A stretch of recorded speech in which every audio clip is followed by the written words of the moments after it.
Damai sejahtera Allah Bapa yang melampaui segala akal, itulah kiranya yang memelihara hati dan pikiran saudara-saudara di dalam Kristus Yesus Tuhan kita. Amin. Shalom Memanginang. Selamat hari Natal bagi kita. Mari kita buka firman Tuhan, berita sukacita di perayaan Natal yang kedua, Yohanes pasal yang pertama ayat 14 sampai 18. Beginilah firman Tuhan. Firman itu telah menjadi manusia dan diam di antara kita, dan kita telah melihat kemuliaannya, yaitu kemuliaan yang diberikan kepadanya sebagai anak tunggal Bapa, penuh kasih karunia dan kebenaran. Yohanes memberi kesaksian tentang dia dan berseru, katanya, "Inilah dia yang kumaksudkan ketika aku berkata, kemudian daripadaku akan datang dia yang telah mendahului aku, sebab dia telah ada sebelum aku." Karena dari kepenuhannya kita semua telah menerima kasih karunia demi kasih karunia. Sebab hukum Taurat diberikan oleh Musa, tetapi kasih karunia dan kebenaran datang oleh Yesus Kristus. Tidak seorang pun yang pernah melihat Allah, tetapi anak tunggal Allah yang ada di pakuan Bapa, dialah yang menyatakannya. Demikian firman Tuhan. Bapak Ibu Saudara yang dikasihi Tuhan kita Yesus Kristus, ada sebuah kisah. Suatu kali seorang raja yang baru beberapa bulan dilantik, diangkat, dia kemudian memerintahkan kepada para panglimanya untuk mempersiapkan perjalanannya, karena dia akan melakukan kunjungan ke sebuah daerah yang jauh dari lokasi kerajaannya, di ujung perbatasan wilayah kerajaannya. Panglima ini kemudian segera memberitahukan untuk mempersiapkan apa yang harus mereka lakukan. Kemudian setelah melihat kondisi jalan, mereka mengatakan tidak mungkin raja akan datang dengan situasi jalan yang begini. Dia kemudian berpikir, apa yang harus kami lakukan? Yang pasti ketika raja sudah bertitah, tidak boleh ditolak, apalagi dibatalkan. Maka panglima lah yang kemudian berpikir, apa yang harus kami persiapkan? Dia mengumpulkan orang-orang, dia mengumpulkan para ahli. Dengan begitu banyak usulan, sudah kita perbaiki saja jalan ini, sudah kita buat aja segala macam. Mereka mempertimbangkan kalau memperbaiki jalan dengan seperti membuat bebatuan, tidaklah mungkin dalam kurun waktu yang begitu singkat. Kemudian seseorang mengusulkan begini saja supaya cepat, supaya raja bisa nyaman datang ke daerah itu. Sudah kita korbankan beribu-ribu sapi, kita ambil kulitnya, kita letakkan di atas jalan. Kita bisa jamin kaki raja tidak akan terluka ketika melintas di jalan itu. Awalnya banyak orang yang setuju dengan usulan tersebut karena mereka rasa itu lebih realistis, tidak begitu makan waktu yang banyak, juga bisa dikatakan tidak begitu susah untuk dilakukan. Mengorbankan begitu banyak sapi dan mengambil kulitnya dan meletakkan kulit sapi itu di atas jalan. Kalaupun ada bebatuan yang tajam, tidak akan lagi melukai kaki sang raja. Awalnya semua sudah setuju. Ya, itu ide bagus. Ya, itu ide yang tepat. Itulah yang harus kita lakukan. Tapi ternyata datang seorang yang sudah tua, seorang yang arif dan bijaksana. Dia kemudian mengatakan, bukankah itu sesuatu hal yang mubazir untuk kita lakukan? Apakah memang sudah tidak ada lagi solusi? Mereka sempat berdebat, kami sudah berpikir keras, dan memang inilah yang kami rasa solusi yang paling tepat dalam situasi yang mendesak saat ini.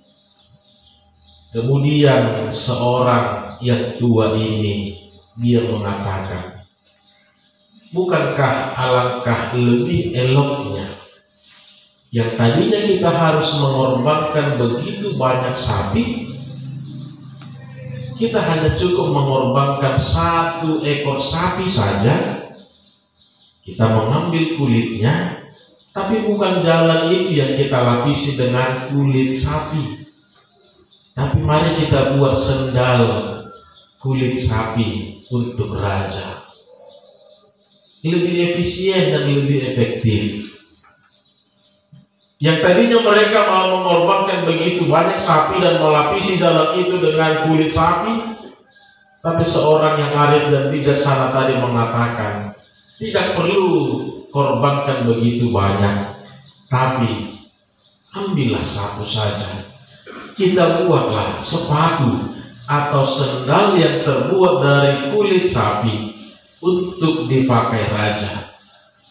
Jadi kemanapun raja pergi, bukan hanya ketika melintasi jalan ini saja, kemanapun dia pergi, saya bisa pastikan kakinya tidak akan terluka. Orang-orang kemudian mengatakan, betul juga ternyata. Dan itulah yang mereka lakukan. Yang tadinya mereka melihat sebuah permasalahan itu begitu besar, begitu susah untuk dilakukan, ternyata solusinya hanya sederhana.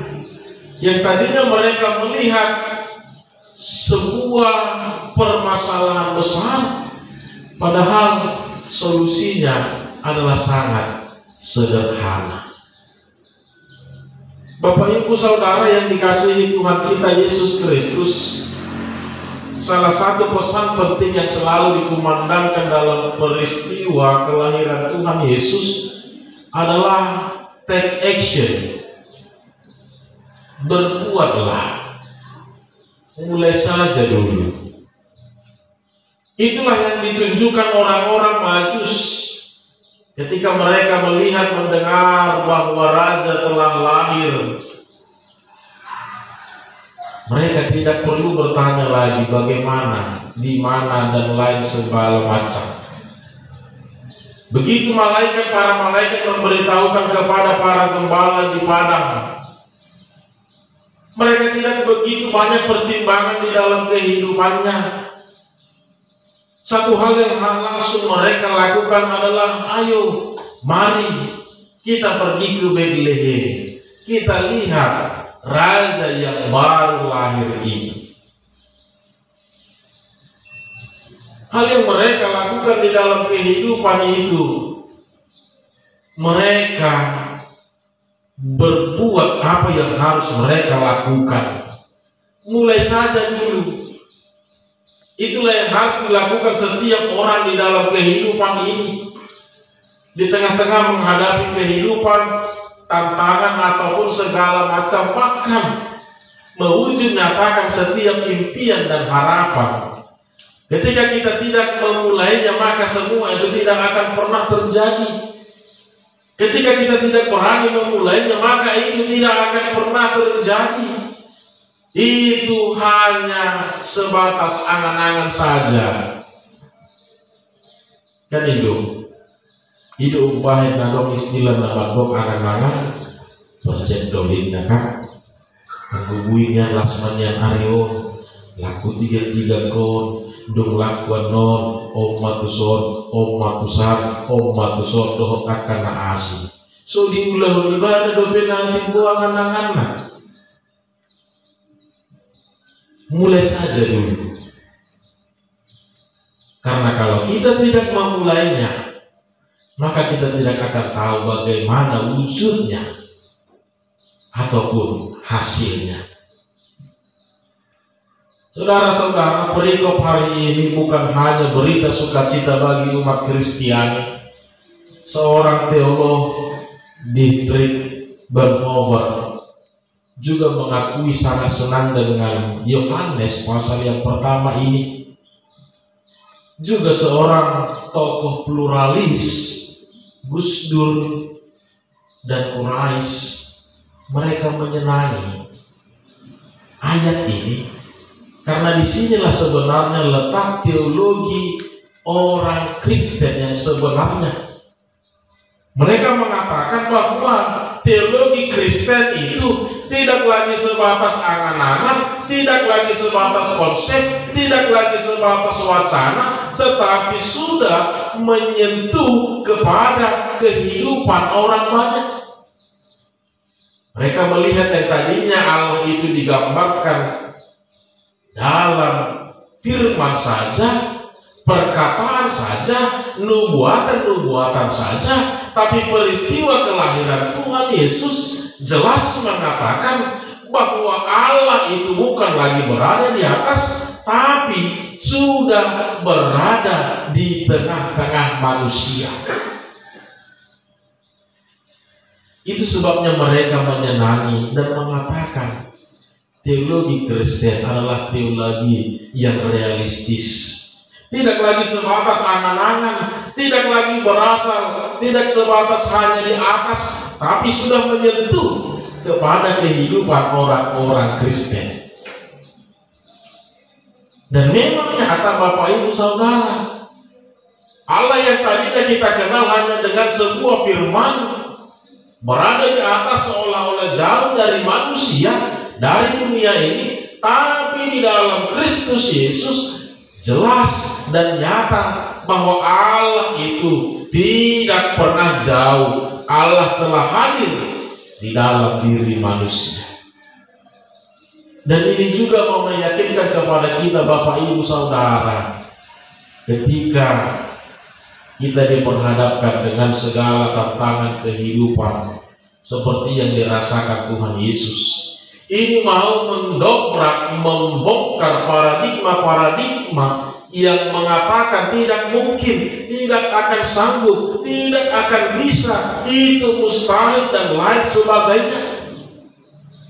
Allah di dalam diri Yesus Kristus jelas di dalam kemanusiaannya menunjukkan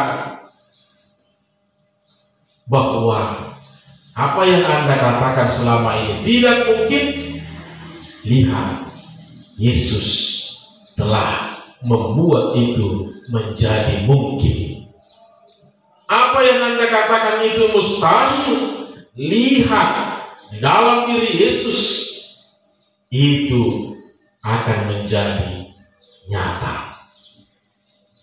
Bahkan berbicara tentang penderitaan, bahkan berbicara tentang kematian, satu momok yang begitu ditakutkan oleh orang-orang. Lihat, dalam diri Yesus Kristus itu tidak lagi sesuatu yang begitu menakutkan, tetapi ini menjadi berita sukacita. Inilah yang dikatakan Bapak Ibu Saudara, bahwa firman itu telah menjadi daging. Firman itu telah menjadi manusia, nyata hadir di muka bumi ini, nyata hadir di dalam kehidupan setiap orang. Untuk itulah mereka melihat bahwa sebenarnya peristiwa kelahiran Tuhan Yesus inilah bukti nyata bahwa orang-orang Kristen itu adalah orang-orang yang paling beruntung di tengah-tengah dunia ini. Konsep Tuhan yang diadu segala aliran kepercayaan itu tidak lagi berada di atas, seolah-olah sudah tidak ada lagi jarak. Berbeda dengan yang lainnya. Tapi Tuhan yang kita imani itu sudah bersama-sama dengan kita. Walaupun dia bersama-sama di dalam rupa manusia, tetapi kemahakuasaannya tetap tidak ada yang berubah. Dia adalah Tuhan di dalam diri Yesus Kristus. Untuk itulah Bapak Ibu Saudara yang dikasihi Tuhan kita Yesus Kristus, seperti yang dilakukan Yohanes Pembaptis, dia menyaksikan bahwa akan hadir seorang yang lebih besar di belakangku. Dan ketika tiba waktunya, kemudian dia yang menyaksikan sendiri mengatakan sendiri, inilah orangnya yang aku maksudkan itu. Dia menyadari bahwa dia itu hanya seorang perantara. Dia menyadari bahwa dia itu hanyalah seorang utusan yang diutus untuk mempersiapkan sebelum kehadiran, kedatangan tokoh utama. Padahal Yohanes Pembaptis sedang naik daun, pamoritasnya sedang tinggi pada saat itu. Tapi lihatlah, itu tidak mengurangi sukacitanya untuk memulai melakukan apa yang harus dia lakukan. Bapak Ibu Saudara yang dikasihi Tuhan kita Yesus Kristus, pesan Natal yang selalu kita pegang adalah mari mulai saja dulu dari dalam dirimu. Mari mulai saja dulu di dalam hidupmu. Jangan pernah engkau bermimpi kalau engkau tidak berani memulainya. Jangan pernah engkau bermimpi kalau engkau tidak pernah berani untuk memulainya. Maka wujudkanlah mimpi-mimpimu di dalam kehidupanmu. Kehidupan yang bagaimana, masa depan yang bagaimana, harapan yang bagaimana, dan lain sebagai macam. Semua itu ada di dalam dirimu, dan semua itu juga dimulai dari dirimu sendiri. Jangan engkau harapkan orang lain untuk memulai sesuatu yang indah di dalam hidupmu. Harus engkaulah yang memulai apa yang engkau impikan di dalam kehidupanmu. Engkau harus bangun. Kita harus bangun dari mimpi kita dan melakukan, membuat semua itu nyata di dalam kehidupan ini. Para gembala tidak bertanya-tanya, tidak perlu banyak pertimbangan, karena mereka tahu inilah yang terbaik, inilah yang selama ini ku nanti-nantikan. Mereka memulai, ayo kita pergi ke Betlehem. Orang-orang Majus juga ketika melihat tanda bintang dari yang seperti telah dinubuatkan, mereka langsung, ayo kita ikuti bintang itu, kita datang menjumpai raja yang baru lahir itu. Karena disitulah sejarah kehidupan kita akan kita mulai. Maka dari itu saudara-saudara, mulai saja dulu dari dalam diri kita.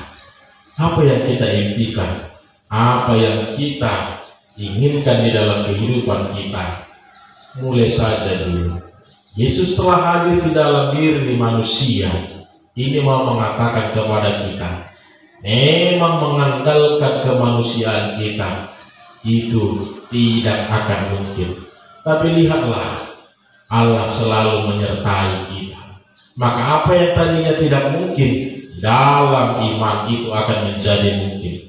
Apa yang tadinya mustahil, di dalam kuasa Allah itu akan menjadi bisa terwujud di dalam kehidupan kita.